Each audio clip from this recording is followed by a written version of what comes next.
नमस्ते। Education highlight class में आपका स्वागत है। आज हम स्टीरियो केमिस्ट्री के बारे में डिस्कस करेंगे, जो कि 12th ऑर्गेनिक केमिस्ट्री का टॉपिक है। इसके बारे में अपन पहले इसकी बेसिक डेफिनेशन के बारे में अपन जान लिए थे कि स्टीरियो केमिस्ट्री किसे कहते हैं। इससे आगे अपन विन्यासी समायोता के बारे में डिस्कस कर रहे थे कि विन्यासी समायोता क्या होती है। तो विन्यासी समायोता का मतलब जिसके ओरिएंटेशन में डिफरेंट हो। कनेक्टिविटी से इसका मतलब कुछ ही नहीं है, वो केवल ओरिएंटेशन में डिफरेंस होता है। तो यौगिक के विन्यास में भिन्नता के कारण उत्पन्न समायोता को विन्यासी समायोता कहते हैं। ये भी दो प्रकार की होती है। फर्स्ट इसमें आता है ज्यामितीय समायोता और दूसरा है इसमें प्रकाशिक समायोता।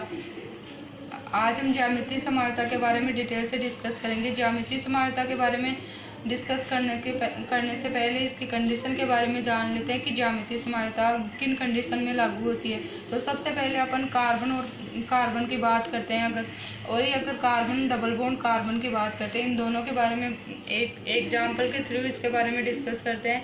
इन कार्बन सिंगल बॉन्ड के बारे में अपन बात करें तो इनका घूर्णन जो होता है वो एक दूसरे के सापेक्ष परिवर्तित होता रहता है। क्यों? अगर इस सिंगल बॉन्ड को यानी इस कार्बन को, मान लो इस कार्बन को पकड़ के अब अपन दूसरे कार्बन को इसके सापेक्ष घुमाए तो ये एक दूसरे के सापेक्ष एक दूसरे में परिवर्तित होते रहते हैं। जबकि इस कार्बन डबल बॉन्ड कार्बन को एक दूसरे के सापेक्ष, मान लो कि इसके अंदर एक ओलपिन लगा दी है अपन।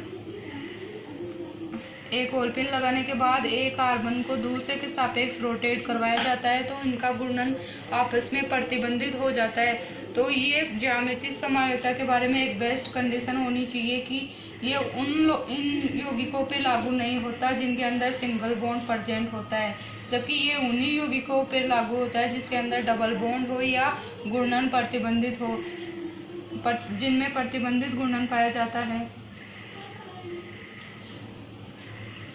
जिनमें प्रतिबंधित घूर्णन पाया जाता है।